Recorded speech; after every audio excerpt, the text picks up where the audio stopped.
Estoy muy contento de estar aquí con ustedes y vamos a tener una sesión de 2 horas y luego vamos a tener almuerzo y entonces después vamos a continuar por un tiempo hasta que aguanten ustedes. Bueno, tengo que predicar en New Haven esta noche, así que no podemos continuar hasta la noche, pero un rato después del almuerzo.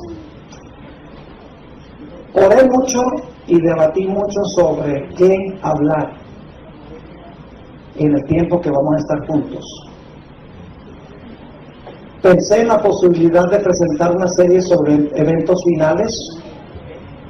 Pensé en la posibilidad de presentar una serie sobre el espíritu de profecía, una serie sobre adoración. Y el Señor me impresionó fuertemente de que debíamos hablar sobre el asunto de la adoración en el conflicto final. El año pasado se publicó un libro que yo escribí. Lamentablemente está solamente en inglés este libro ahora. Estamos haciendo arreglos para traducirlo y publicarlo en español. El libro se titula Adoración en el trono de Satanás. Hace muchos años yo grabé un tema corto de 1 hora que se titulaba Adoración en el trono de Satanás. Desde ese tiempo el tema me fascinó mucho y decidí hacer una investigación intensa, y el libro fue el producto de la investigación. Voy a compartir con ustedes mucho del material que tenemos en este libro. Como les mencioné, está en inglés y tiene que ver con problemas de adoración que tenemos actualmente en la iglesia adventista. O sea, nos vamos a enfocar en nosotros mismos. Y ustedes saben que el conflicto final va a tener que ver con la adoración. Así que es un tema de mucha actualidad y espero que lo que estudiemos sea de beneficio para esta iglesia y para las iglesias que están representadas aquí. Antes de que entremos a estudiar, esto va a ser una clase más bien que un sermón, vamos a tener una palabra de oración, así que vamos a inclinar nuestros rostros y elevamos una plegaria al Señor. Padre Celestial, te damos gracias por el privilegio de encontrarnos en tu santo templo. Gracias porque podemos estudiar este tema tan solemne sobre la adoración. Pedimos, Padre, que dirijas nuestros pensamientos. Señor, instrúyenos en esta mañana sobre la adoración que es aceptable delante de tus ojos. Te pido, Señor, que nos des claridad de pensamiento y que nos des corazones dispuestos para recibir tu mensaje. Te damos gracias por escuchar nuestra oración, porque te lo pedimos en el nombre de Jesús. Amén. Quiero comenzar en esta mañana hablando un poco sobre las 7 iglesias de Apocalipsis 2 y 3. Yo creo que los que estamos aquí, probablemente todos, si no casi todos, sabemos que en Apocalipsis 2 y 3 se mencionan 7 iglesias. Ahora, esas 7 iglesias eran iglesias literales en Asia Menor, donde hoy es Turquía. Pero esas 7 iglesias las escogió Dios porque las iglesias ilustraban problemas que iban a existir en 7 periodos consecutivos de la historia de la Iglesia Universal. Había muchas iglesias cristianas más en Asia. Había mucho más que 7. Pero Dios escogió esas 7 porque ilustraban la condición de la iglesia en 7 periodos consecutivos, desde los días de los apóstoles hasta que Cristo estableciera su reino. Quiero leer, para comenzar, 2 citas. Una cita es de un autor que posiblemente han oído mencionar. Es un autor no adventista, con quien estoy en desacuerdo en casi todo. Es decir, que él y yo no cuadramos casi en nada, pero en esto que voy a leer sí cuadramos. Una cosa de mí. El nombre de este autor es Hal Lindsey. ¿Han oído hablar? Escribió el libro La agonía del planeta Tierra. Enseña el rapto, la reconstrucción del templo de Jerusalén, toda esa idea futurista allá en el Medio Oriente. Él escribió lo siguiente en cuanto a las 7 iglesias. Fíjense qué interesante. Dijo esto: yo creo que estas 7 iglesias fueron escogidas y puestas en su orden por nuestro omnisciente Señor, porque tenían problemas y características que iban a profetizar 7 etapas de la historia por las cuales habría de pasar la Iglesia Universal. ¿Captaron lo que está diciendo? Nuevamente leo la última parte. Dios las escogió, las puso en orden, en el orden en que están, porque quería mostrar, profetizar características de 7 etapas de la historia por las cuales habría de pasar la Iglesia Universal. Es decir, que las 7 iglesias, el número 7 representa totalidad, algo completo, representa la historia total de la Iglesia, 7 etapas consecutivas. La otra cita que quiero leer es del Espíritu y Profecía. El libro Hechos de los Apóstoles, página 467. Dice la hermana White esto: los nombres de estas 7 iglesias son un símbolo de la Iglesia en diferentes periodos de la era cristiana. Fíjense qué dice.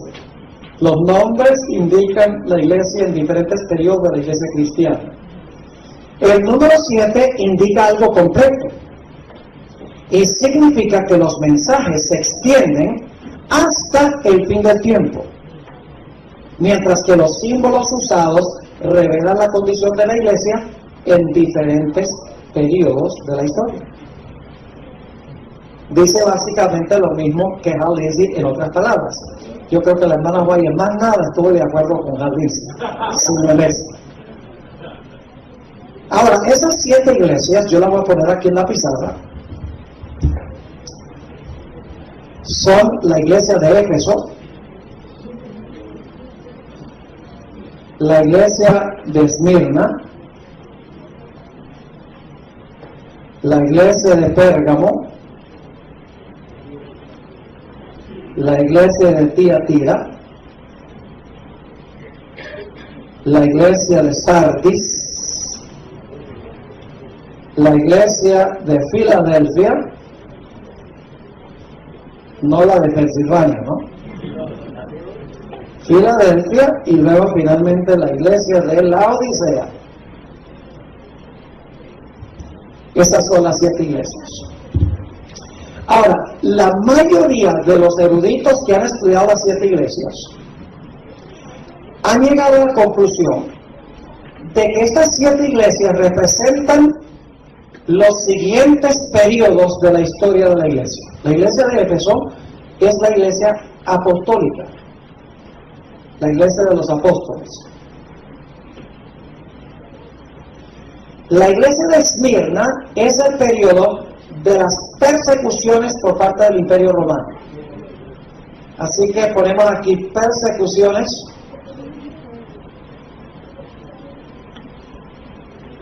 las persecuciones imperiales. Casi todos los que escriben sobre las 7 iglesias están de acuerdo de que la iglesia de Pérgamo representa la apostasía que entró a la iglesia cuando cesó la persecución durante el tiempo de un emperador que se llama Constantino.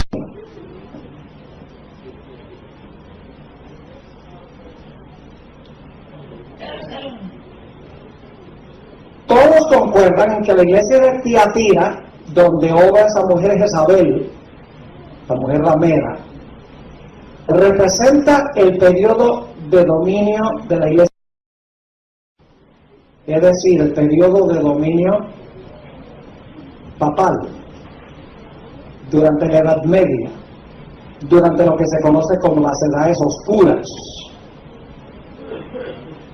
Prácticamente todos los comentaristas están de acuerdo de que la iglesia de Sardis es el periodo de la Reforma Protestante.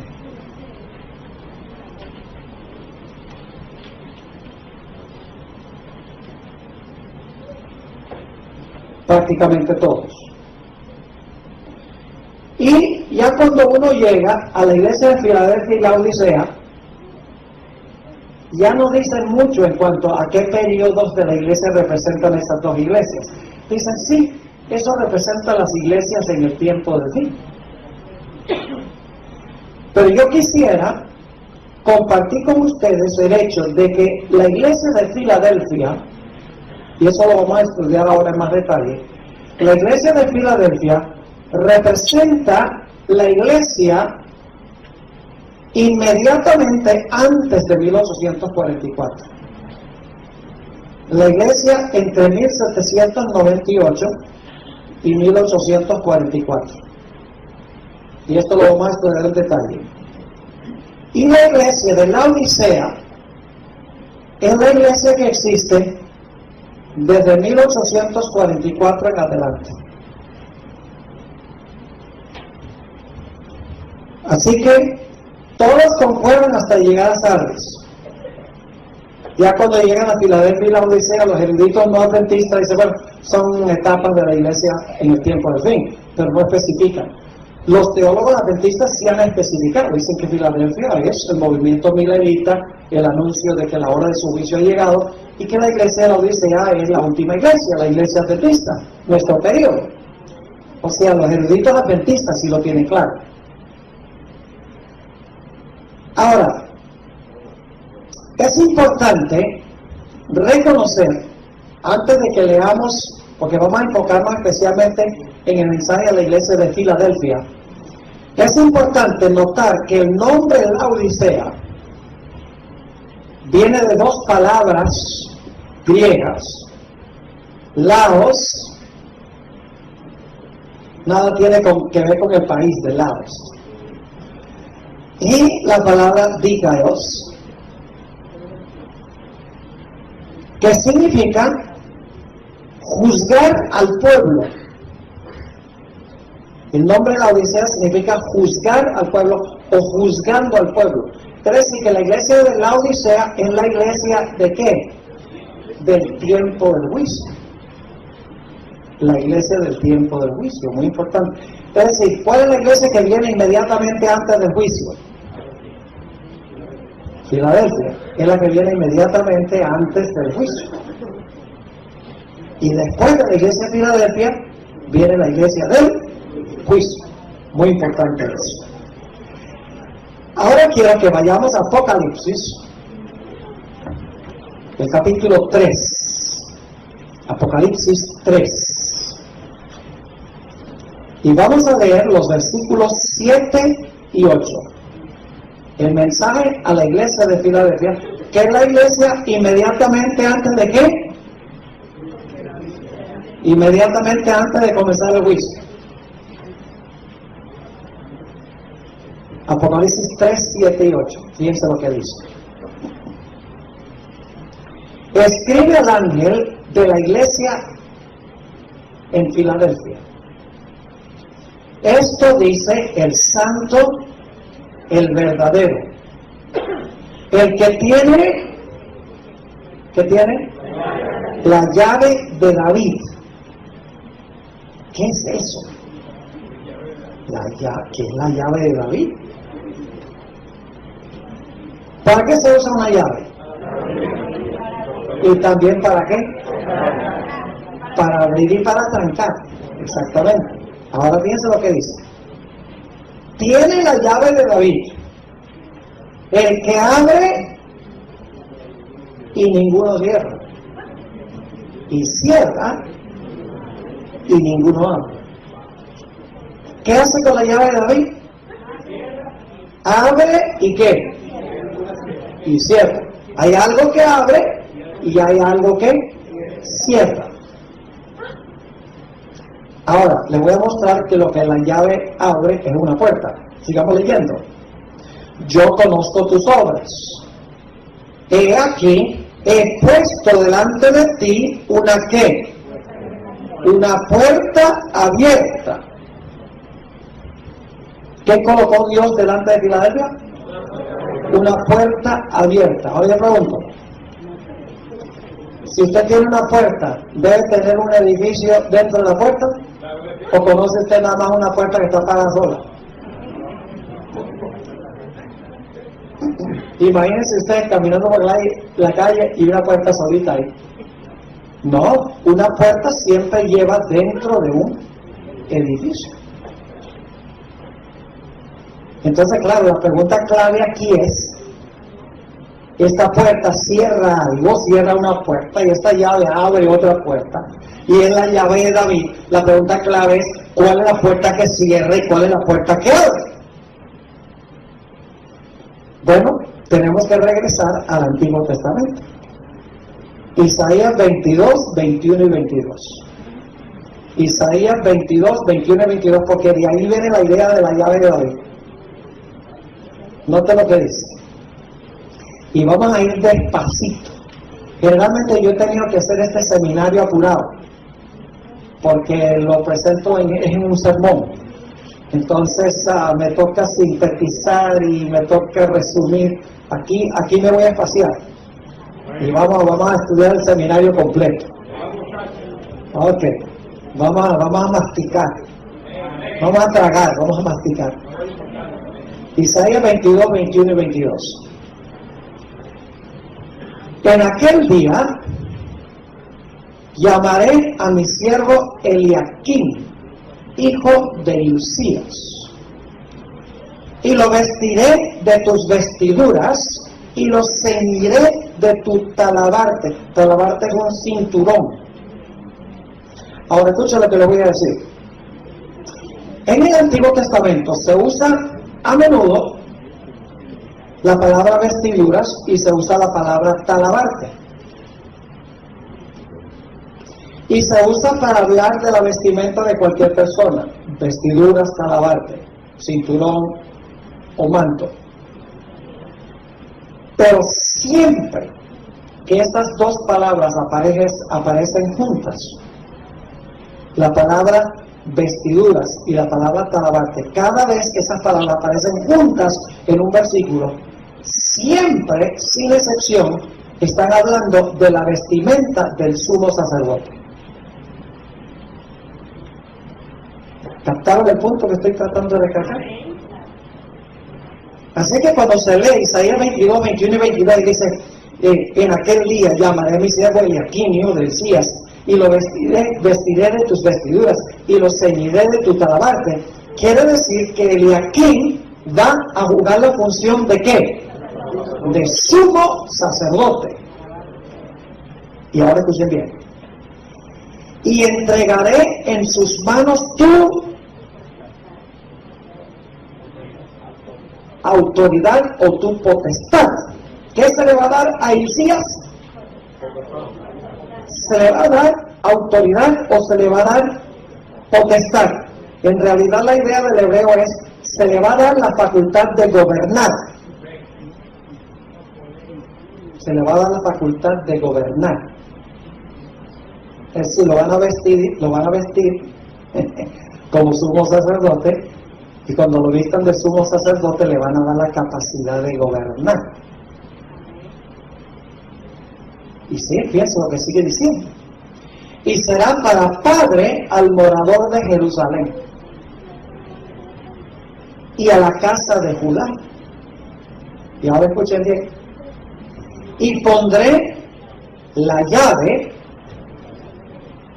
de la casa de David sobre su hombro. ¿Cuántos de ustedes llevan la llave sobre el hombro? Cuando van a la casa. No llevan la llave en el hombro, ¿verdad? Dice aquí que van a poner sobre Eliaquim la llave de la casa de David. Yo pregunto, ¿quiénes venían de la casa de David? ¿Qué función desempeñaban los que venían? los reinos, ¿verdad? Quiere decir que Hilcías entonces lo van a hacer ¿qué? Oh, lo van a hacer rey, porque tiene la llave de la casa de David sobre su hombro. Ahora, en un momento vamos a ver qué significa eso, la llave sobre el hombro. Dice, pondré la llave de la casa de David sobre su hombro. ¿Y qué va a hacer con la llave? Y abrirá y nadie cerrará. Y cerrará y nadie abrirá. ¿Qué va a hacer con la llave de la casa de David? Abrir y también ¿qué? Cerrar. ¿Cómo lo van a vestir? Como sumo sacerdote. ¿Y qué le van a dar? ¿La potestad de qué? De gobernar. Muy bien. La potestad de gobernar. Ahora, ¿qué significa eso? La llave sobre el hombro. Pues vemos que el mismo Isaías lo explica. Isaías 9, 6 y 7. Isaías 9, 6 y 7. Esta es una profecía mesiánica. Generalmente la aplicamos a la primera venida de Jesús. Y tiene una aplicación a la primera venida porque está hablando del nacimiento de Cristo. Pero el enfoque primordial es después que nazca, va a gobernar sobre su imperio. Noten Isaías 9, 6 y 7. Porque un niño nos es nacido, hijo nos es dado, y el principado sobre su hombro. Esa palabra principado se podría traducir mejor. En realidad es la palabra gobierno. En inglés es the government will be upon his shoulder. ¿Qué es lo que tiene en el hombro?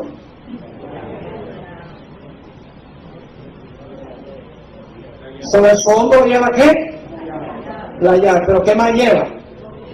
El gobierno. Entonces yo pregunto, ¿tiene algo que ver la llave con el acto de gobernar?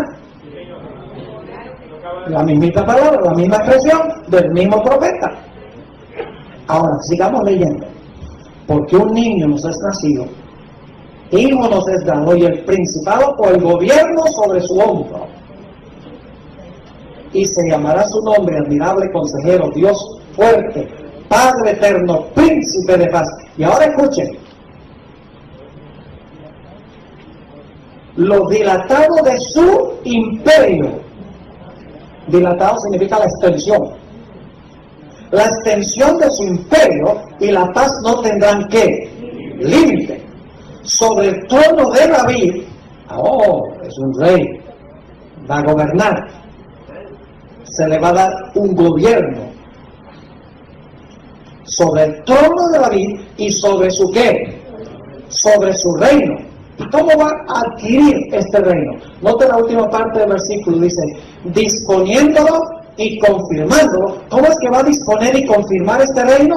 Dice, ¿en qué?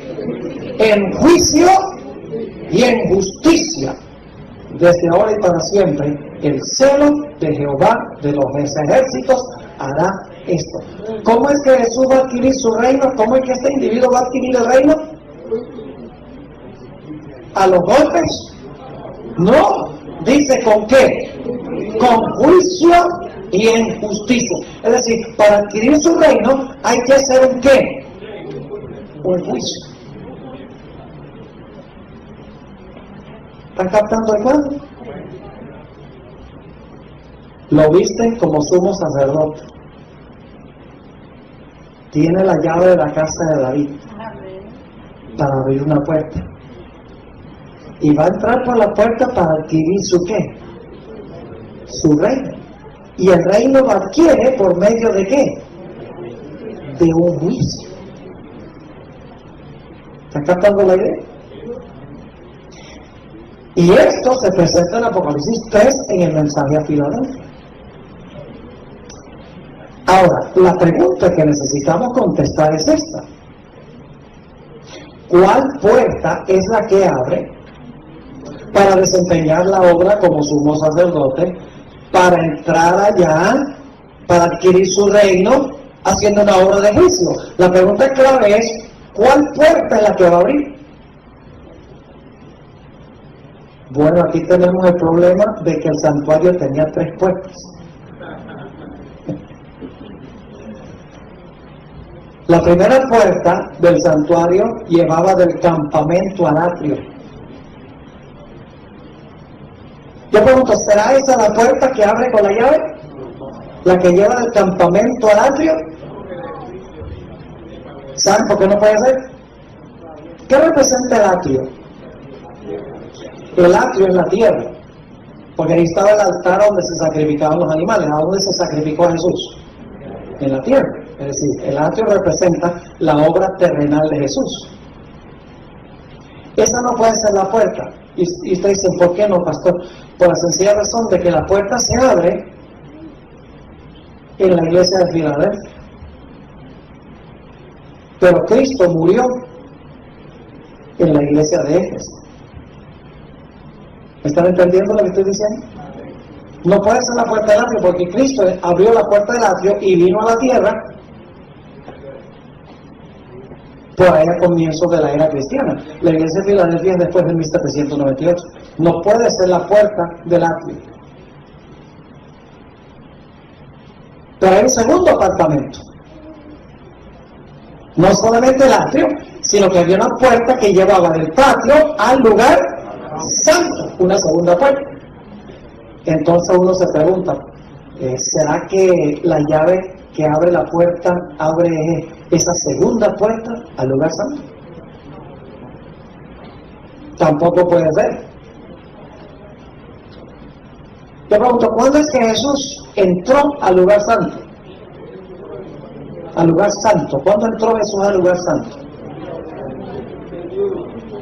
Cuando ascendió al cielo. ¿Y en cuál iglesia fue eso?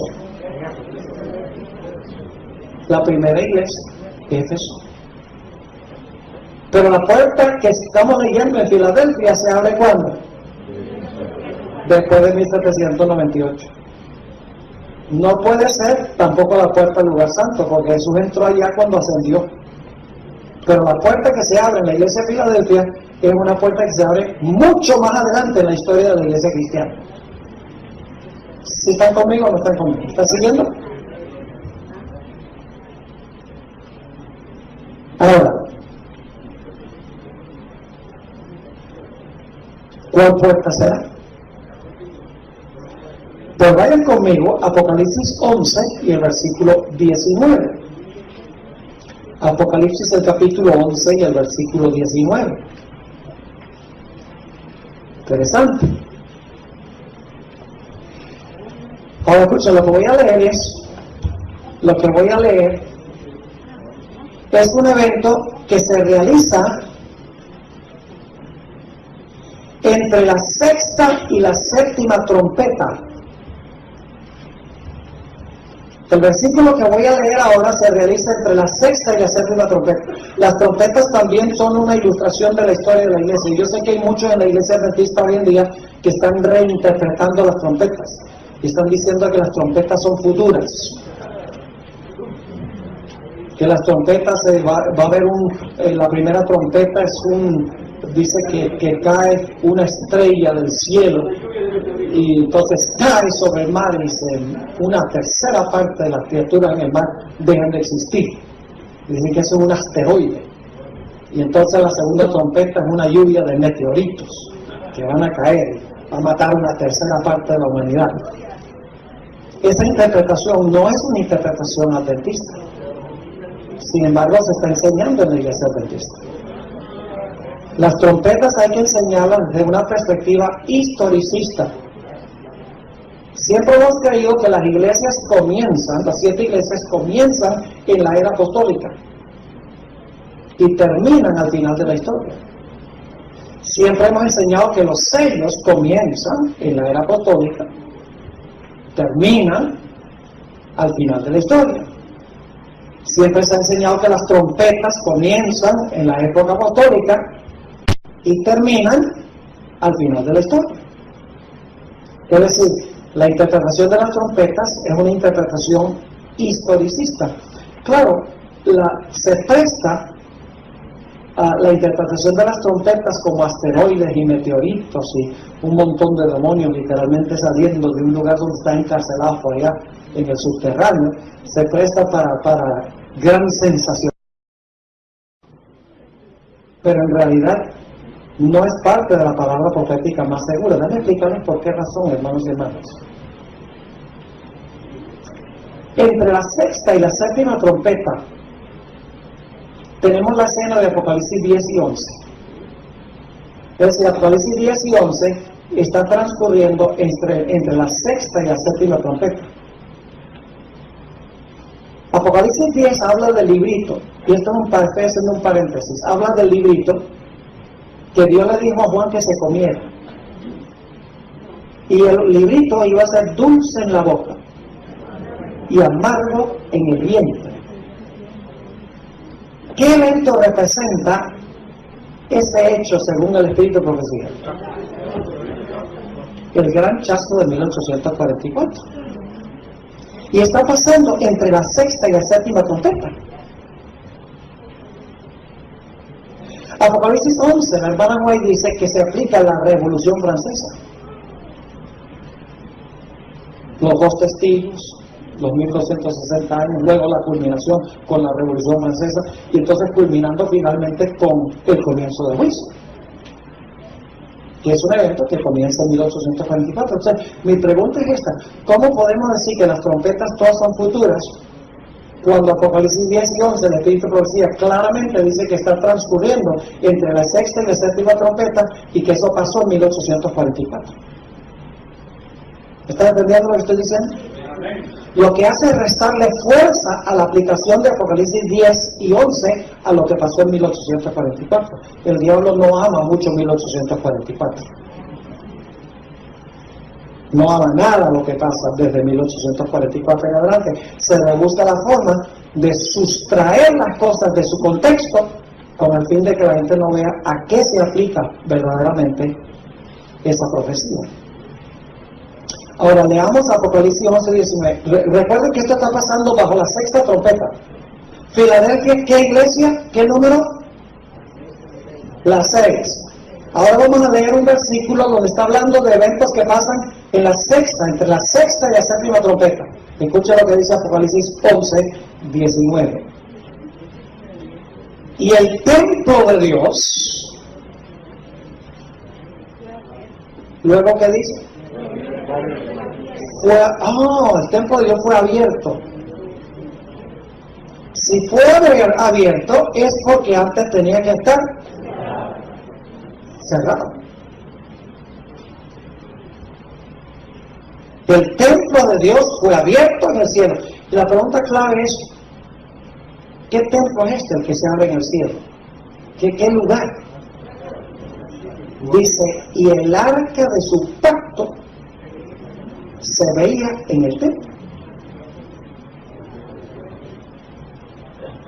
Tiene que ser el lugar santísimo, porque allí era que estaba el arca del pacto. ¿Se abrió algo en el momento de la sexta trompeta? Sí. ¿Qué se abrió? La puerta del lugar, ¿qué? Santísimo. La iglesia de Filadelfia se da una llave para abrir una puerta y cerrar una puerta. En la sexta trompeta se abre una puerta, que es la puerta del lugar santísimo, que conduce a donde se encuentra, ¿qué cosa? A donde se encuentra el arca del pacto. ¿Están conmigo? Así que, ¿cuál de las tres puertas es la única que se puede abrir durante el periodo de la iglesia de Filadelfia?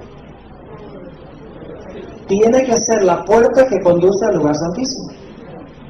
No puede ser la del atrio. ¿Entienden por qué no puede ser la del atrio? Porque Jesús abrió esa puerta cuando vino a la tierra. Y Filadelfia está por allá al final de la historia de la iglesia. La puerta del lugar santo no puede ser tampoco, porque la puerta del lugar santo la abrió Jesús cuando fue al cielo en su ascensión y comenzó su obra en el altar de incienso y donde están las 7 lámparas, según Apocalipsis 4 y 5. No puede ser, porque eso se cumplió también por aquí atrás.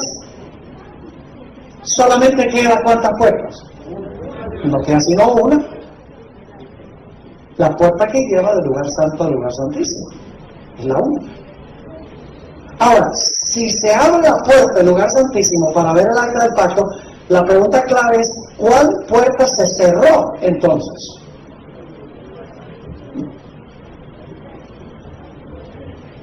Tiene que ser la puerta del lugar santo. Entonces, si Jesús abre la puerta del atrio, viene y hace su obra, cierra la puerta del atrio, abre la puerta del lugar santo y empieza su obra allí.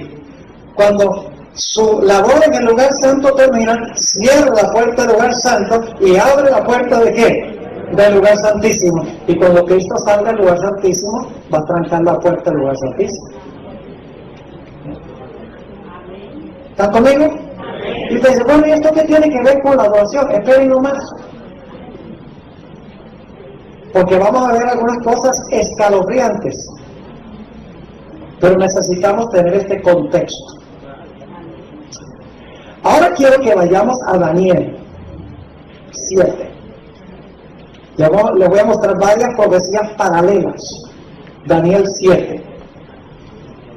Y vamos a hacer un corto repaso aquí, no vamos a estudiar todo el capítulo. En Daniel 7 tenemos 4 bestias. ¿Cuál es la primera bestia? Un león. ¿Qué reino representa? Babilonia. Luego tenemos un oso. ¿Qué representa el oso? Medo-Persia. Luego tenemos un leopardo. ¿Qué representa el leopardo? Grecia. Luego tenemos un dragón, una bestia espantosa y terrible. ¿Qué representa? Roma. Y luego le salen en la cabeza 10 cuernos a ese dragón. ¿Qué representa eso? El reino de Roma dividido. Y luego aparece entre los 10 cuernos, arrancando 3, un cuerno pequeño. ¿Qué representa el cuerno pequeño? Roma papal, que gobierna ¿cuánto tiempo? 1260 años, y luego, cuando terminan los 1260 años, pierde su dominio. Ahora escuchen entonces.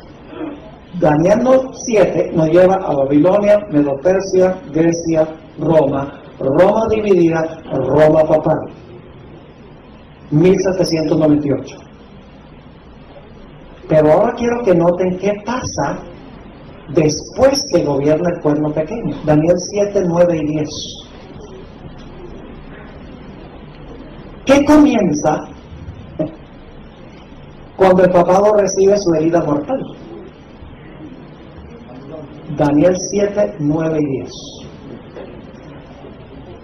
Estuve mirando hasta que fueron puestos tronos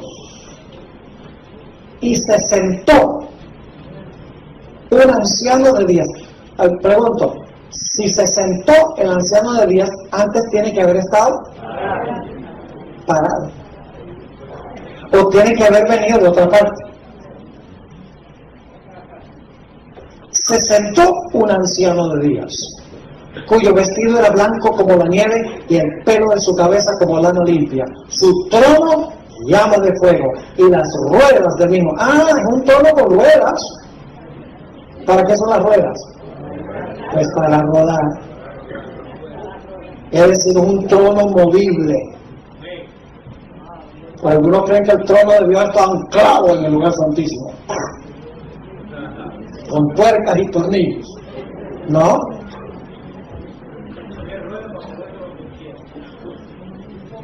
Trono aquí dice que se mueve después de que el cuerno pequeño hace su obra, porque el versículo 8 describe cuando el cuerno pequeño estaba haciendo esto, aquello, lo otro. Luego, entonces ahora empieza el juicio. En Ezequiel 1 sí, también se mueve. Así que dice, la rueda del mismo, fuego ardiente, un río de fuego procedía y salía delante de él. Millares de millares le servían y millones de millones asistían delante de él. ¿Quiénes son esos? Los ángeles. El juez se sentó y los libros fueron abiertos. ¿Qué comenzó? El juicio. ¿Cuándo comienza el juicio? ¿Después de qué fecha? tiene que ser después de 1798, porque ahí es que cae el cuerno pequeño, y esto pasa cuando el cuerno pequeño termina su primer periodo de gobierno. ¿Estamos bien? Ahora bueno, dice que el padre vino, que el anciano de días se sentó, por ahí no dice que él vino de ninguna parte. Vamos a Daniel 7, 21. Dice: y veía yo que este cuerno hacía guerra contra los santos y los vencía hasta que ¿qué? Que vino el anciano de días. ¿El anciano de días qué? Vino. Si vino es porque no estaba ahí.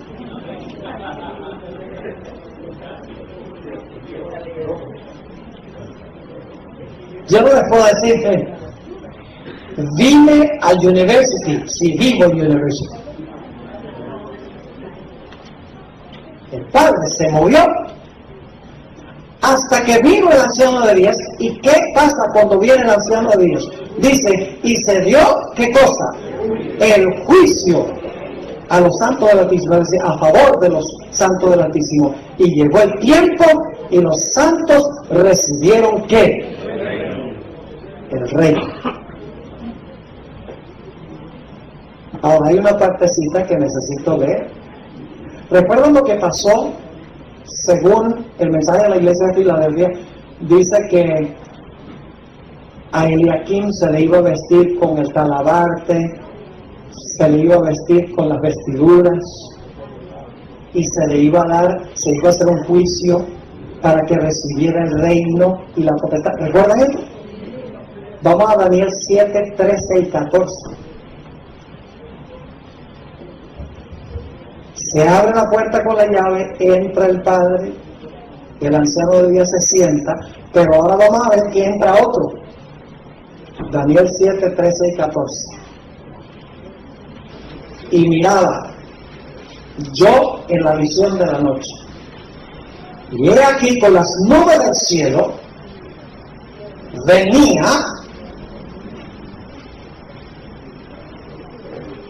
¿quién? Uno como un hijo de hombre. ¿Quién es ese? Cristo. ¿Y a dónde vino? Y esto no está hablando de la segunda venida. No dice, no, ¿dónde vive el anciano de Dios? Que el Padre nuestro que está en la tierra. No, Padre nuestro que está ¿dónde? En el cielo. El Padre vive en el cielo. El anciano de Dios vive allá. Así que aquí dice que vino hasta el anciano de Dios. ¿A dónde había ido el anciano de Dios? Había entrado para comenzar la obra de aquí. El juez vino, se sentó y los libros se abrieron. Ahora, ¿quién viene? Viene Jesús, el Hijo, hasta donde está el anciano de Dios, y le hicieron acercarse delante de él. ¿Y a qué vaya? Bueno, en realidad él ha estado intercediendo y abogando desde que ascendió al cielo. Pero ¿a qué va allá al lugar santísimo? Para que le den dominio. Note lo que sigue diciendo. Y le fue dado ¿qué?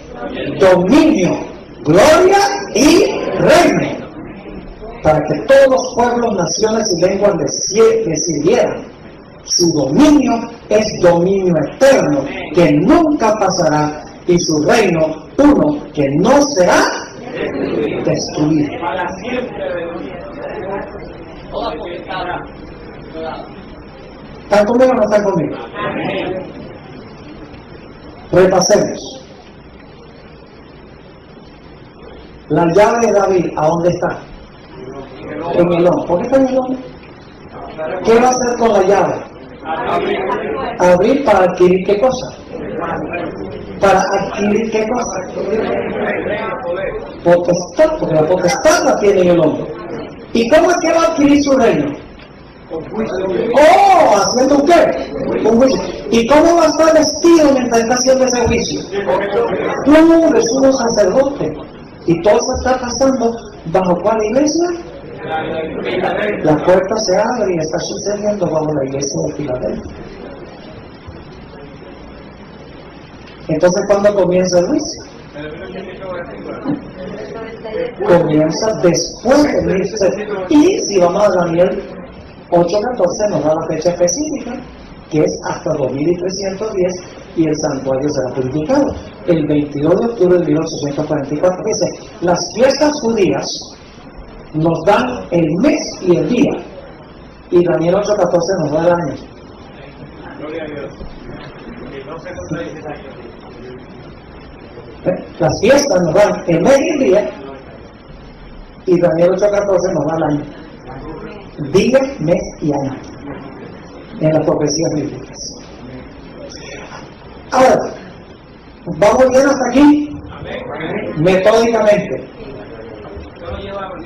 Ahora, queremos mirar otra expresión que encontramos ahí en Apocalipsis 3. Vayan otra vez a Apocalipsis 3 y el versículo 9. Hay un grupo de personas en la iglesia de Filadelfia, escuchen bien. Hay un grupo de personas en la iglesia de Filadelfia ante la cual se presenta la puerta abierta, donde va a entrar donde va a entrar Jesús para que lo vistan de sumo sacerdote, a donde se va a hacer una obra de juicio para que él pueda adquirir su reino. En esa iglesia hay dos clases de creyentes. Hay creyentes fieles, pero hay otro grupo que se conoce como la sinagoga de Satanás. Vayan conmigo por Apocalipsis 3:9. He aquí, escuchen bien, yo entrego de la sinagoga de Satanás. ¿Quiénes hay en la iglesia de Filadelfia? Sinagoga de Satanás. Hay algunos que se llaman la sinagoga de Satanás. O sea, que están conectados directamente con el maligno. Son parte de la iglesia de Filadelfia, pero se llama la sinagoga de Satanás. Y fíjense cómo sigue diciendo. Una palabra fuerte esa. A los que se dicen ser judíos y no lo son, sino que mienten. ¿Qué dicen los que pertenecen a la sinagoga de Satanás? Están en Filadelfia, pero son de la sinagoga de Satanás. ¿Qué dicen ellos? Dicen que son ¿qué? Judíos, pero no son. Ahora, escuchen bien. Esto no puede estar hablando de judíos literales, porque estamos hablando de la historia de la iglesia, no de la historia de los judíos. Tiene que tener otro significado. Entonces necesitamos hacernos la pregunta: ¿qué es un judío? Para usted saber quién es un individuo que se dice ser judío y no es, usted primero tiene que saber que es un judío. ¿De dónde viene eso? No estoy hablando de un judío literal, porque cuando en el año 34 apedrearon a Esteban, ya el plan de Dios por los judíos literales se acabó. Ahora vamos a leer algunos versículos de la Biblia. Vaya conmigo a Romanos 2, 28 y 29. Romanos 2, 28 y 29. Vamos a definir qué es un judío y qué no es un judío. 2, 28 y 29. Yo pregunto, ¿es posible ser judío y al mismo tiempo no ser judío? Literalmente hablando, ¿es posible que un judío literal no sea judío? ¿Y es posible que uno que no es judío literal sea judío? Ajá, vamos a leerlo. Romanos 2, 28 y 29. Fíjense lo que dice el apóstol Pablo. Pues no es judío el que lo es exteriormente,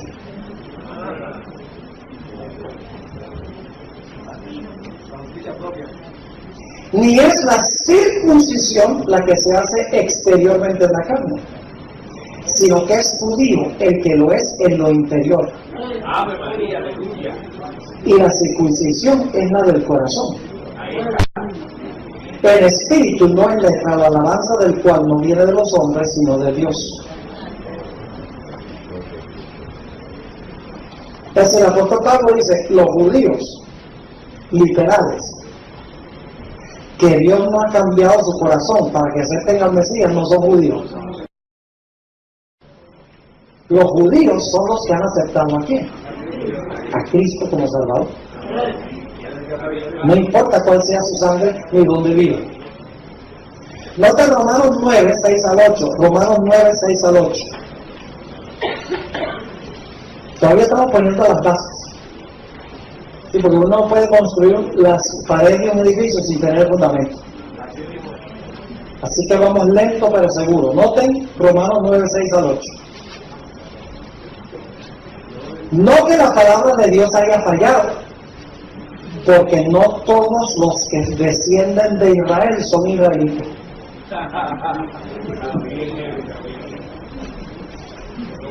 ¿Cómo es la cosa? No todo israelita es israelita, dice el apóstol Pablo.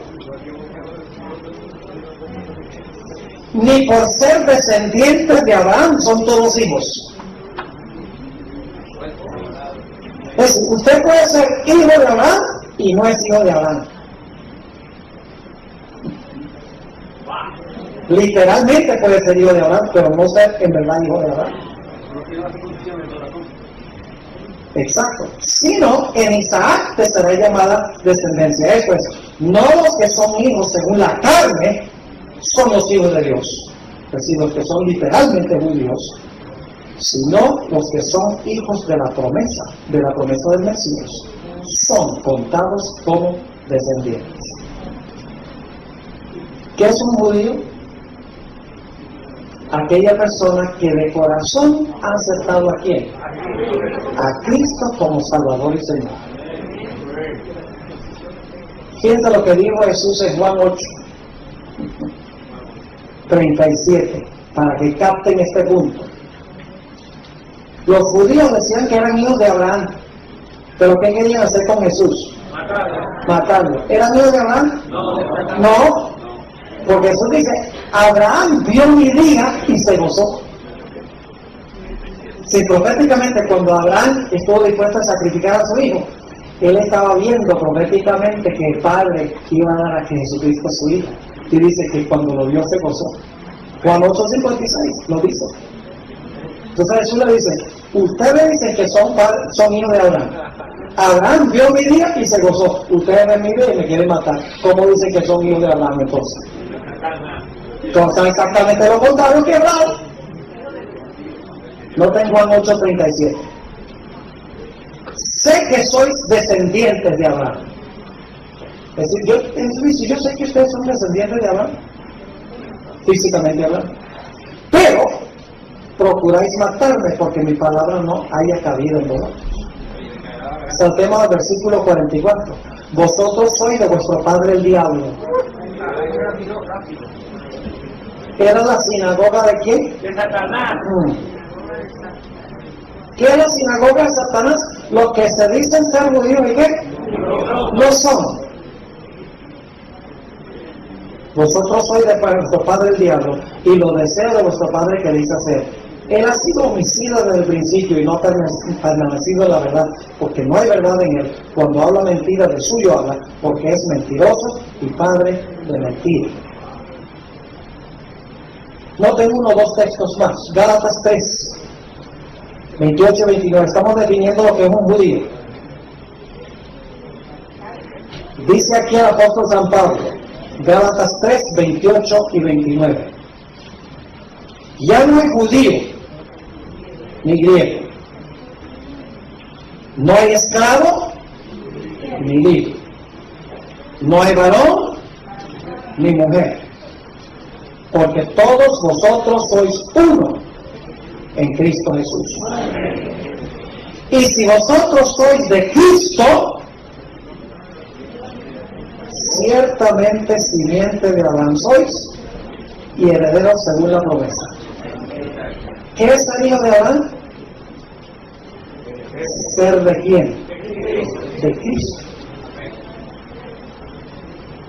Entonces yo me pregunto, ¿hay judíos que no son judíos? Sí, señor. ¿Son más bien de quién? De Satanás. De la sinagoga de Satanás. Porque en realidad, aunque profesan que eres el Mesías, lo rechazan. Se contradice. Ahora, ¿cómo se aplica eso aquí? Porque estamos hablando de la era cristiana ya. Quiero decir que en la iglesia de Filadelfia iba a haber muchas personas que profesaban ser ¿qué? Cristianos. Pertenecían a la iglesia cristiana, se decían ser judíos, espiritualmente hablando, pero que no eran. ¿Y cómo se les llama? Se les llama la sinagoga de Satanás. Es decir, en Filadelfia había dos grupos: los que eran verdaderamente judíos, los que en realidad se entregaban a Jesús, y aquellos que profesaban a Cristo, pero que en realidad eran simiente de Satanás en la misma iglesia. Ahora, quiero que vayamos a Apocalipsis, al capítulo 13 y el versículo 2. Apocalipsis 13 y el versículo 2.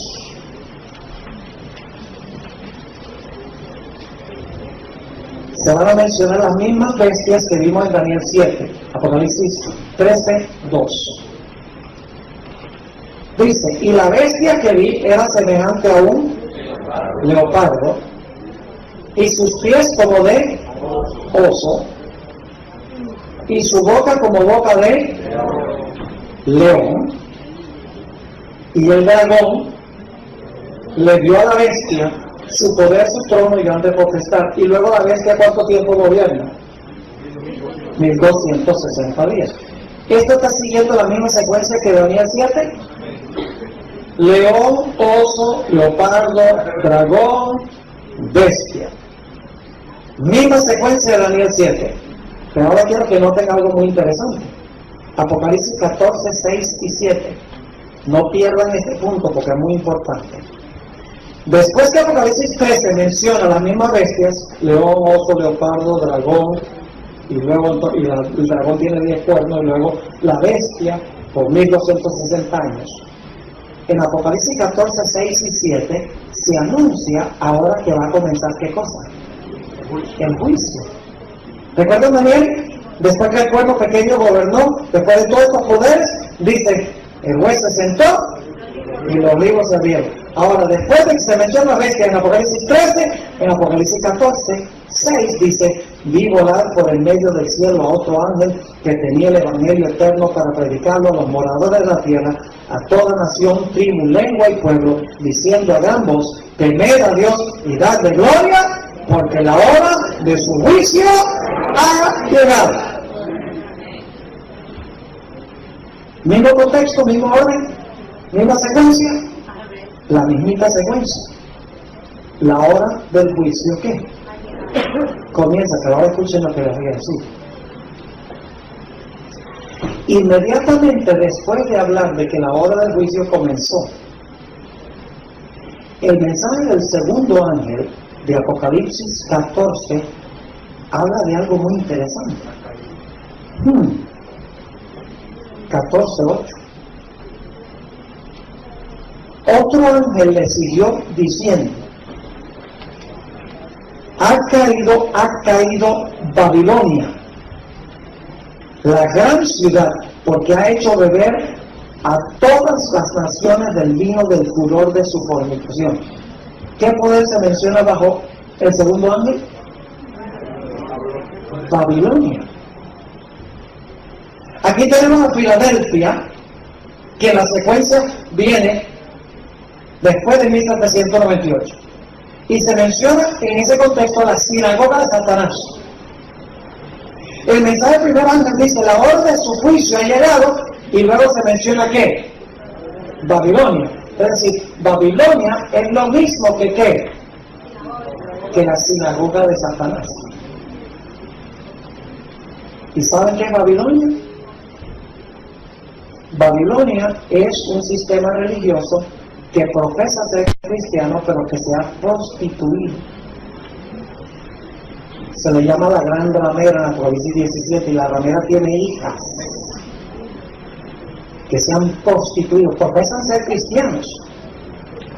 La gente que pertenece dice, somos cristianos, pero la Biblia lo llama la sinagoga de Satanás, la iglesia lo llama, aunque profesan ser cristianos. Se dicen ser judíos, pero no lo son. ¿Estamos bien? Ahora quiero leerles una visión que tuvo Elena G. de White, ya que hemos estudiado las bases bíblicas, la secuencia, orden, qué hace, qué puerta se abre, qué hace Cristo en 1844, etc. Ahora quiero leerles una visión que tuvo Elena White donde ella describe lo que estudiamos de la Biblia. Ahora déjenme darle un poco de trasfondo histórico. Esta visión que la voy a leer se encuentra en Primeros Escritos, página 54 hasta la página 56. Es una visión corta. Escuchen la cronología. Esta visión fue dada, mejor dicho, a Elena White en febrero de 1845. Y el chasco fue en octubre de 1844. Unos pocos meses después, Dios le dio a la hermana White esta visión. Cuando Dios le dio esta visión, que se encuentra en Primeros Escritos, página 54 a la página 56, la hermana White la escribió y se la envió a un editor de un periódico que se llamaba el Day Star, la estrella de la mañana. El editor, el que publicaba el pequeño periódico, se llamaba Enoch Jacobs. La hermana White le escribió la visión y se la mandó. No pensaba la hermana White que él iba a publicar la visión que ella le mandó. Sencillamente se la mandó por interés. Pero el hermano Jacobs le publicó la visión. Él no era adventista, dicho sea de paso. La publicó, y cuando publicó la visión, la hermana White lo vio en el periódico. La hermana White le escribió una carta al señor Jacobs y le dijo: señor Jacobs, yo le envié esta visión que escribí, no pensando que usted la iba a publicar, pero ya que veo que usted la publicó, y si hubiera sabido que usted la iba a publicar, pues yo le hubiera añadido algunos detalles que no pusiera. Es decir, le hubiera escrito la visión completa, pero no pensé que usted la iba a publicar. Déjame leer lo que ella le dijo textualmente. Hermano Jacobs, mi visión que usted publicó en el Daystar se la escribí con un profundo sentido del deber, sin creer que usted la publicaría. Si hubiese pensado que usted iba a esparcirla ante sus muchos lectores, hubiera sido más particular en decir algunas cosas que dejé por fuera. Siendo que los lectores del Daystar han leído una parte de lo que Dios me reveló, y como la parte que no he escrito es de crucial importancia para los santos, humildemente le pido que publique esto también en su periódico. Y luego la hermana White le envió la misma visión con los detalles adicionales. Desafortunadamente, la visión que tenemos en Primeros Escritos es la original, sí, porque la hermana White le añadió. Y es triste eso. Dicho sea de paso, yo no sabía esto cuando yo presentaba esto antes. Yo no sabía que había dos versiones de esta visión, que la hermana White le había añadido algunos detalles después. Y los detalles que le añadió son de verdad que de crucial importancia para explicar lo que está pasando ahora en la iglesia adventista a nivel de adoración. Así que la hermana White le agregó los detalles adicionales a la visión, y en el Daystar de febrero de 1846, un año después, el hermano Jacobs le publicó la visión con las adiciones a la visión. Ahora, yo quiero leerle la visión y le voy a mencionar dónde está lo que la hermana White le añadió. Escuchen lo que dijo. En febrero de 1845 tuve una visión de los eventos que comenzaron con el clamor de medianoche.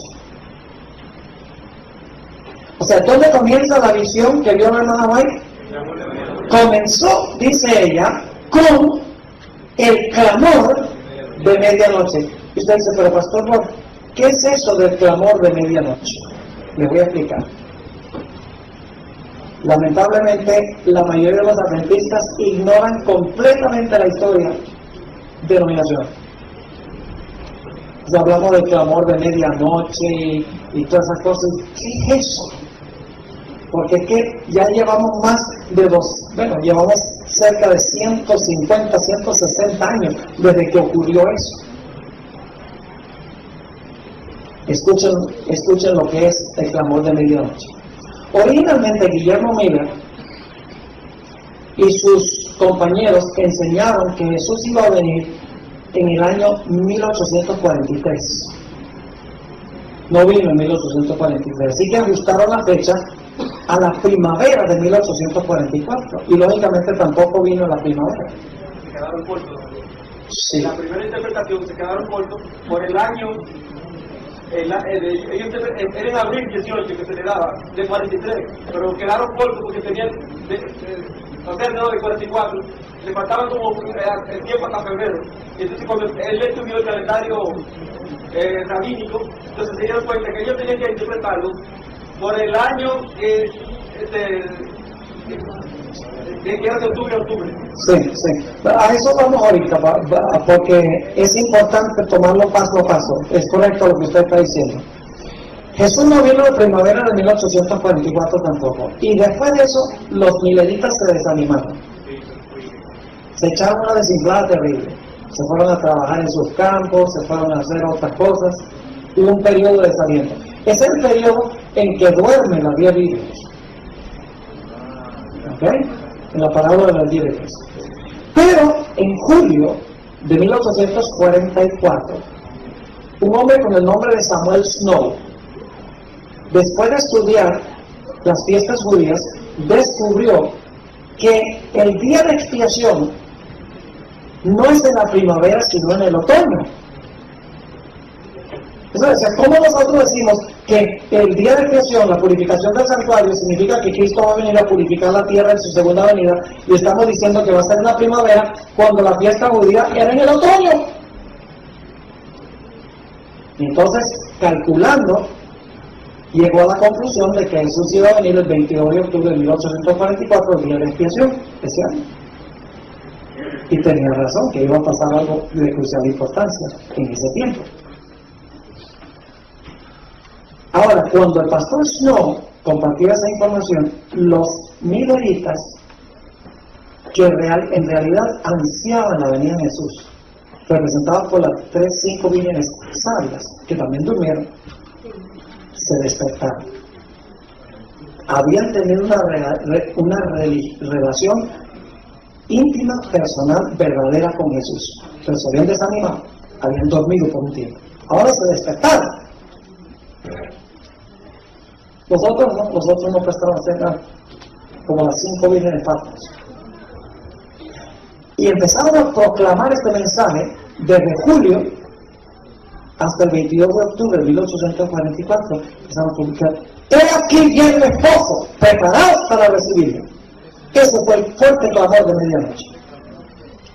Periodo corto de julio hasta octubre de 1844. Un gran despertar religioso. La hermana White dice que esta visión que ella recibió comienza allí, con el fuerte clamor de medianoche. ¿Está claro el contexto? Ahora, aquí viene la visión. Vi un trono. Sobre él se sentaban el Padre y el Hijo. ¿A dónde creen ustedes que estaba ese trono que vio la hermana White? En el lugar santo. Jehová Santísimo. Vi un trono, sobre él se sentaba en el Padre y el Hijo. Me fijé en el rostro de Jesús y admiré su hermosa persona. No pude contemplar la persona del Padre, pues le cubría una nube de gloria. Pregunté a Jesús si su Padre tenía forma como él. Dijo que la tenía, pero que yo no podía contemplarla porque dijo, si llegases a contemplar la gloria de su persona, dejarías de existir. Ahora escuchen. Delante del trono vi al pueblo adventista. Y ahora pone pueblo adventista, y entonces pone un guión y dice la iglesia y el mundo. Vio al pueblo adventista, guión, la iglesia y el mundo. Es decir, el pueblo adventista se compone de la iglesia y el mundo. Pero la palabra mundo no significa mundanos. La palabra mundo significa cristianos que son mundanos. Ya lo vamos a ver. Ya se lo voy a comprobar. En otras palabras, sinagoga Satanás. Oh, síganme aquí. Aquí es que se va a poner escalofriante esto y vamos a ver cómo se aplica a nuestra época. Porque escuchen bien, hoy se debate mucho el asunto de la adoración en la iglesia adventista. Y vale hacer una aclaración. Yo soy pastor adventista, amo la iglesia adventista. Esta es la iglesia del Señor, la iglesia remanente. Es una iglesia que tiene problemas. En el área de la adoración, problemas graves. Pero todavía es la iglesia del Señor. Y hay que respetarla, hay que amarla y no hay que salir corriendo. Hay que quedarse dentro de ella y luchar para que la iglesia sea lo que Dios quiere que la iglesia sea. Poderoso el que vive, aleluya. Así que lo que voy a decir no lo tomen como algo que estoy criticando o atacando a la iglesia. Pues yo soy parte de la iglesia, entonces me estoy atacando yo mismo. Pero generalmente nosotros cuando discutimos en la iglesia, ¿tambores o no tambores? ¿Baile o no baile? ¿Aplausos o no aplausos? Todas esas cosas son periféricas. Importantes pero periféricas. Son síntomas de una enfermedad. Y esta mañana vamos a diagnosticar la enfermedad. Porque generalmente los libros que se escriben es debatiendo si podemos usar tambores o no. Eso es superficial. Hay que ir a la raíz del problema. La raíz es algo que pasó en 1844, mis hermanos y hermanas, que la iglesia ha olvidado. Hemos olvidado nuestra identidad porque hemos olvidado nuestras raíces. Y en la segunda hora vamos a hablar de eso. Pero permítame seguir la visión aquí. Así que dice ella, delante del trono vi al pueblo adventista, guión, la iglesia y el mundo. Vi dos compañías. ¿Cuántas compañías habían delante del trono? Dos. ¿Qué nombre llevaban? ¿La iglesia y qué? Y el mundo. Vi dos compañías. La una postrada ante el trono, profundamente interesada. Esa sería ¿qué? La iglesia. Mientras que la otra no manifestaba interés y permanecía de pie indiferente. Esos son los que dicen ser judíos y no son. Sigue diciendo, los que estaban postrados delante del trono elevaban sus oraciones a Dios y miraban a Jesús. Amén. ¿Cómo es que miraban a Jesús si Jesús estaba en el cielo y yo estaba en la tierra? ¿Por qué? Mis hermanos, su mente entró con Cristo por fe. Porque usted en su mente puede estar en el cielo ahora. ¿Sabe lo que es interesante? El atrio del santuario no tenía techo. El pueblo podía entrar al atrio para ver el sacrificio del animal y la examinación del animal y podían ver lo que pasaba en el atrio. Yo pregunto algo. ¿Los seres humanos pudieron presenciar lo que Jesús hizo en el atrio? ¿Cómo vivió una vida perfecta, como el Cordero perfecto? ¿Vieron el sacrificio de Jesús? Claro que sí. Pero luego Jesús se fue a dónde? Así es. En el santuario, en la carpa. Solo entraba el sacerdote. Y el pueblo seguía la obra del sacerdote por fe. Porque estaba dentro de un edificio encerrado. De la misma manera, Jesús, cuando se fue del atrio, donde todos los seres humanos presenciaron lo que él hizo, Jesús fue al santuario celestial. Y él entra allá y nosotros podemos entrar por fe. Así que fíjense lo que dice. Los que estaban postrados delante del trono elevaban sus oraciones a Dios y miraban a Jesús. Miraba él entonces a su Padre y parecía interceder para con él. Una luz se transmitía del Padre al Hijo y de éste a la compañía que oraba. Esta luz que menciona el hermano White se refiere a los mensajes del primero y el segundo ángel. La hora de su juicio ha llegado, cuando primero proclamaron el mensaje en cuanto a la venida de Jesús. Y el segundo mensaje es: Babilonia ha caído. Ahora escuchen bien. Entonces vi, primero viene la luz, mensaje primero y segundo ángel, pero luego dice: entonces vi una luz excesivamente brillante. Que hay una luz, que es mensaje primero y segundo ángel, luego vio una luz excesivamente brillante. Cuando la hermana White menciona una luz excesivamente brillante, está hablando del fuerte clamor de medianoche. Cuando finalmente el mensaje primero y segundo ángel llegaron a un fuerte clamor con el movimiento que le mencioné del séptimo mes, Seventh Month Movement, se llama, porque empezó en julio. Así que dice: entonces vi una luz excesivamente brillante. Procedía del Padre hacia el Hijo, y desde el Hijo ondeaba sobre el pueblo que estaba delante del trono. Y cuando dice de la gente que estaba delante del trono, el pueblo que estaba delante del trono, se refiere a los que están parados y los que están postrados. ¿Ok? Sí, la luz venía la luz sobre los que estaban parados y los que estaban arrodillados. Ahora escuchen lo que sigue diciendo. Pero pocos recibían esta gran luz. Muchas salían de debajo de ella y la resistían inmediatamente. Muchos de los que habían pertenecido al movimiento, que habían predicado la venida de Jesús, en la primavera de 1844 se levantaron entonces fue proclamaría: no más fechas, esto no funciona, no aceptamos. Habían abrazado el mensaje y ahora lo rechazan.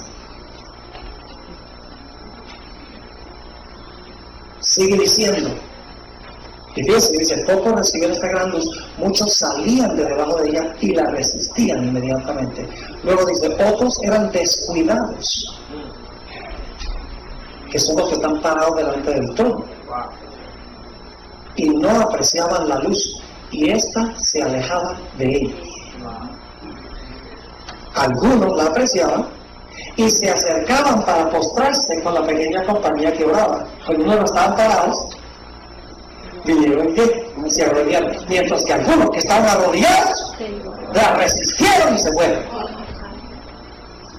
Salandeo. Dice: esta compañía, que se arrodillaron con la pequeña compañía que oraba, esta compañía recibía la luz y se regocijaba en ella, y sus rostros brillaban con su gloria. Ese es el fuerte clamor, lo que se proclamaba el fuerte clamor, la gloria de Dios se manifestaba en ellos. Y ahora escuchen esto: entonces vi al Padre levantarse del trono. Todo esto está pasando antes de ¿cuándo? Antes del 22 de octubre de 1844. Antes. Ahora escuchen. Entonces vi al Padre levantarse del trono,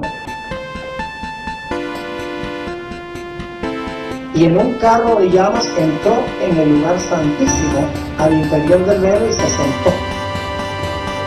¿Es bíblico eso? Claro que bíblico, claramente bíblico.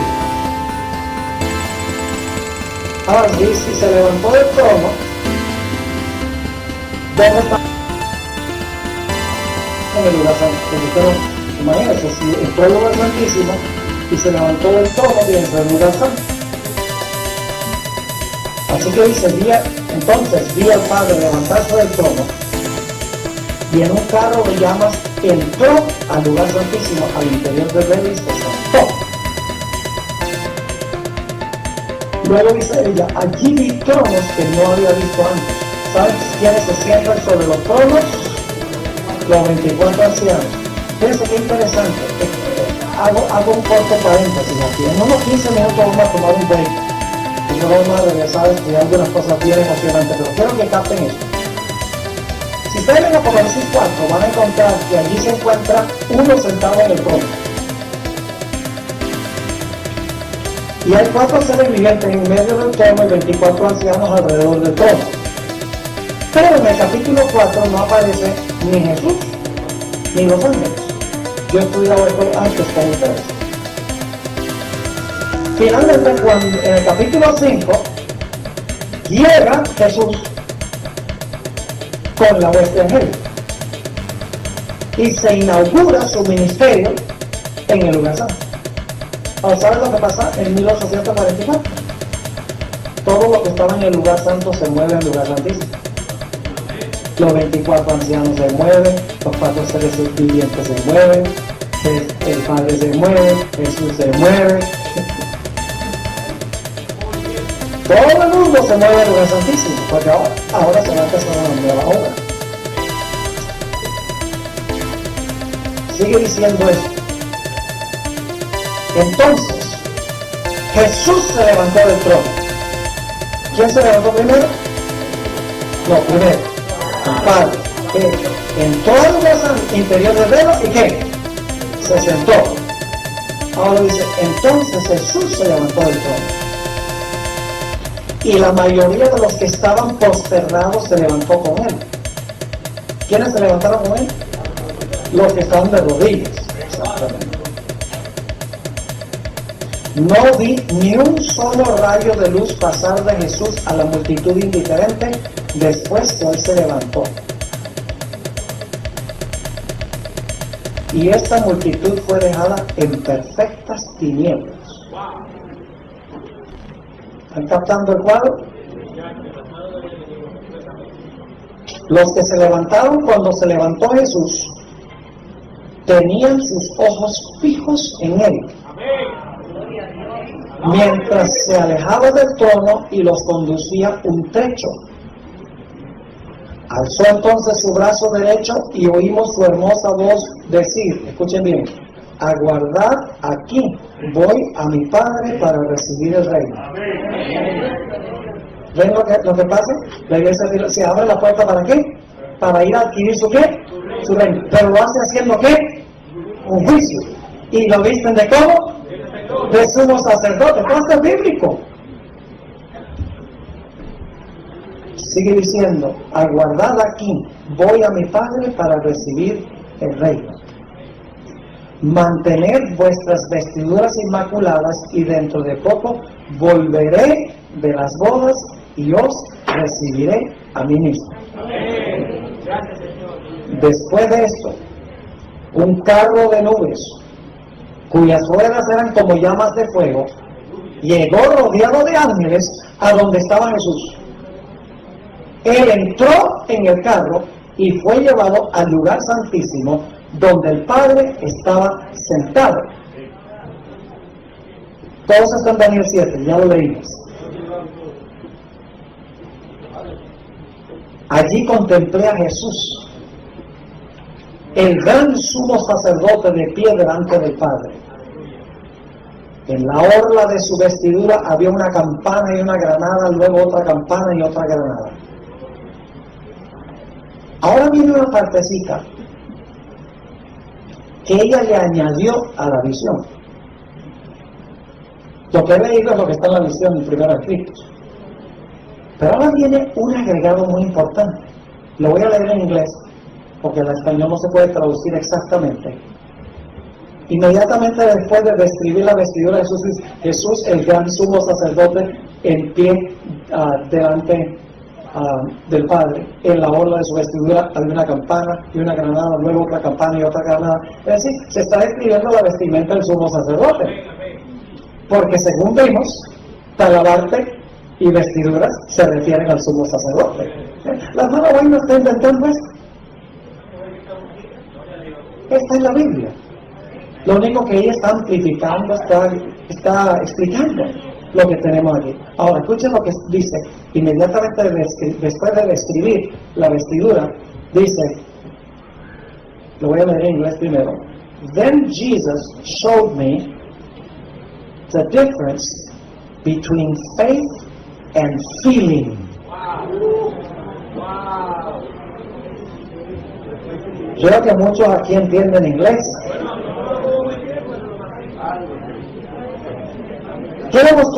¿Qué demostró Dios inmediatamente? La diferencia entre la fe y los sentimientos. Escuchen bien.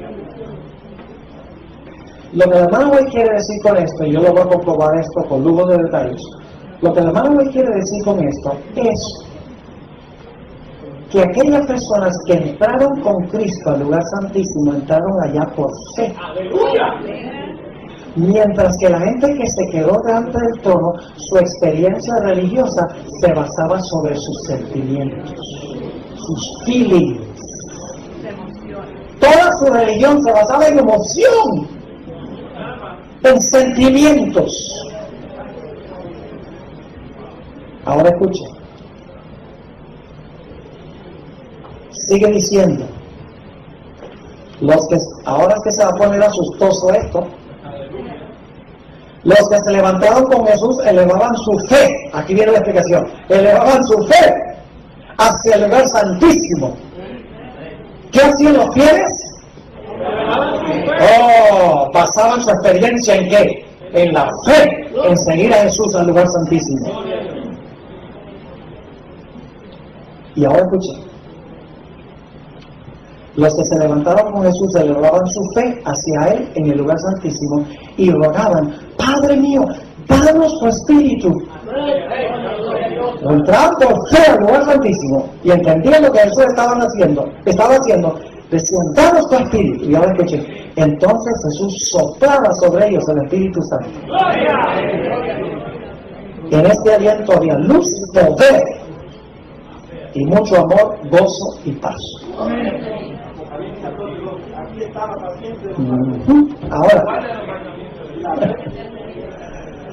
Ahora escuchen. La hermana White ahora va a voltear y va a mirar a los que se encuentran todavía delante del trono, del primer trono, que están allí detrás de la puerta que Jesús cerró. Porque cuando Jesús se movió, ¿qué pasó? Cerró la del lugar santo y abrió ¿qué? La del lugar santísimo. Y los que realmente amaban al Señor, tenían una relación genuina con el Señor, tenían sus ojos fijos en Jesús. ¿Y qué pasó? Cuando Jesús se movió, ellos se movieron con Él. Ahora escuchen bien lo que voy a decir. Si usted se encuentra en el atrio, usted no entiende lo que Jesús está haciendo hoy. ¿Saben quiénes están en el atrio? Los evangélicos. Porque predican a Cristo y Cristo crucificado. No hay nada malo con él, es verdad. Es verdad. Algunos inclusive dicen que si confesamos nuestros pecados, nos arrepentimos, Cristo intercede por nosotros. Es la obra del lugar santo, es verdad. Se basa sobre la sangre, es vital. O sea, aquí tenemos pasos, es vital lo que Jesús hizo en el atrio, es vital lo que Jesús hizo en el lugar santo. Pero Jesús ahora está en el lugar santísimo. Si usted está predicando solo el mensaje del atrio y el lugar santo, usted no está predicando verdad presente.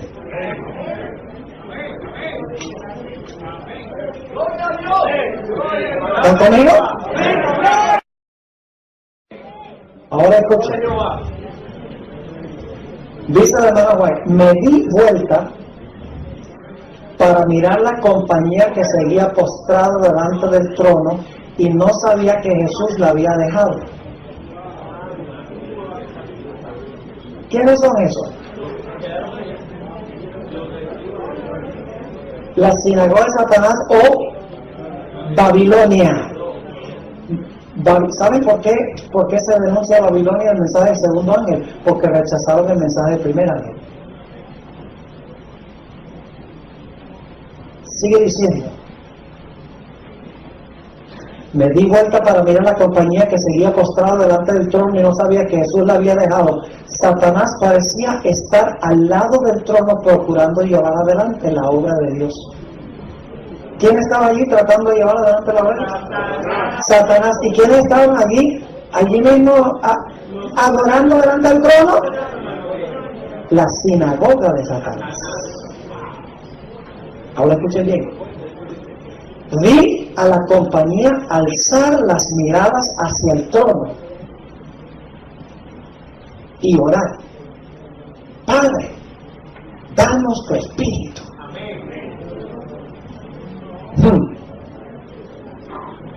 Satanás soplaba entonces sobre ella una influencia impía. En ella había luz. Ahora escuchen bien, el diablo también se disfraza como ángel de luz. No es una luz verdadera, es una luz falsa. En ella había luz y mucho poder, pero nada de dulce amor, gozo ni paz. El objeto de Satanás era mantenerla engañada. A todos los cristianos que permanecieron en el lugar santo, mantenerla engañada, arrastrarla hacia atrás y seducir a los hijos de Dios. Ahora, ¿saben? Cuando yo hice esta presentación hace muchos años, había una parte de la visión que era de crucial importancia que yo desconocía porque no sabía que la hermana White le había añadido a esta visión. Ahora, voy a leerles la última adición que hizo la hermana White, que le mandó al hermano Jacobs. Aquí viene la parte asustosa, que se aplica a lo que está pasando hoy en la iglesia adventista, en nuestra iglesia, nuestra amada iglesia remanente. Escuchen lo que dice. Vi a uno tras otro de los que oraban a Jesús en el Santísimo. ¿Cuál apartamento? Abandonar la compañía e ir y unirse con aquellos que estaban ante el trono e inmediatamente recibieron la influencia impía de Satanás.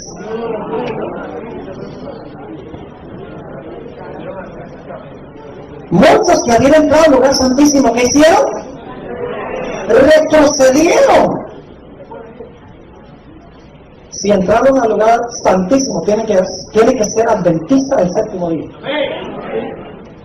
Porque toda la iglesia adventista del séptimo día enseña que Jesús entró al lugar santísimo el 22 de octubre de 1822. Tiene que ser adventistas que se volvieron atrás y decidieron adorar como adoran aquellos que estaban todavía en el lugar santo. Esa es la raíz del problema que tenemos en presente en la iglesia adventista. Mis hermanos y hermanas, vamos a tomar un break ahora, pero déjenme decirle esto. Nosotros usamos los mismos coritos que se usan en la iglesia pentecostal.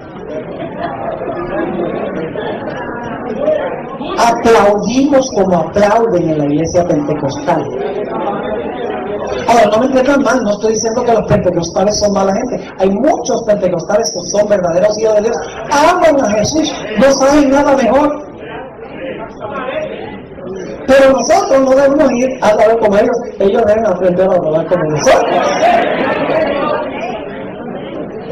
En espíritu y en verdad.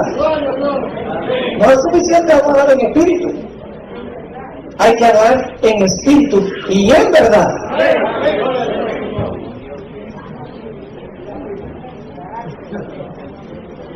Y queremos a veces adoptar los métodos de evangelismo. A duras penas, mis hermanos y hermanas, a veces presentamos el mensaje adventista, ni siquiera presentamos el mensaje adventista, pero cree en el Señor Jesucristo y serás salvo tú y tu casa, y los bautizamos y ni siquiera conocen el espíritu de profecía, no conocen el mensaje profético de la iglesia, no conocen la historia de denominación, no tienen ni la menor idea a qué se están uniendo. ¿Me explico? Ahora, entiéndame, hermanos y hermanas, yo no quiero que nadie de aquí tome esto para salir a criticar a nuestros dirigentes. No hay que tirar piedras. No hay que tirar piedras. El que sea sin pecado que tire la primera piedra. El que vive en casa de vidrio no tira piedras. Porque da y se os dará. Pero siento una pasión por estas cosas, mis hermanos y hermanas, porque creo que la raíz del problema no es todo este estilo de adoración. La raíz del problema es que cuando nosotros adoramos de esa forma, nosotros no estamos adorando al estilo del lugar santísimo del santuario. En el tiempo que vamos a pasar juntos después del almuerzo, yo voy a hablar sobre las verdades distintivas que se encuentran en el lugar santísimo. Todas las doctrinas que el mundo cristiano aborrece están en el lugar santísimo. Y sin embargo, nosotros muchas veces lo que hacemos es no enfatizar esos puntos distintivos, sino que sencillamente a duras penas damos la fe de Jesús, si es que damos la fe de Jesús. Yo conozco un pastor que da una campaña y se para, y entonces tiene batas bautismales en los brazos y dice: vengan, bautícese. Sin hacer el examen ni nada, lo mete al bautisterio y lo bautiza. Eso no se puede hacer.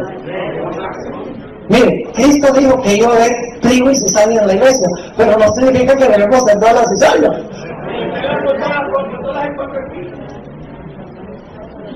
Estamos llenando la iglesia de una multitud mixta. Gente que quiere traer sus hábitos de adoración y sus hábitos mundanos a la iglesia. Hemos perdido nuestro carácter distintivo. Y Dios quiere que nosotros conservemos nuestro carácter distintivo. Y el secreto se encuentra en el lugar santísimo.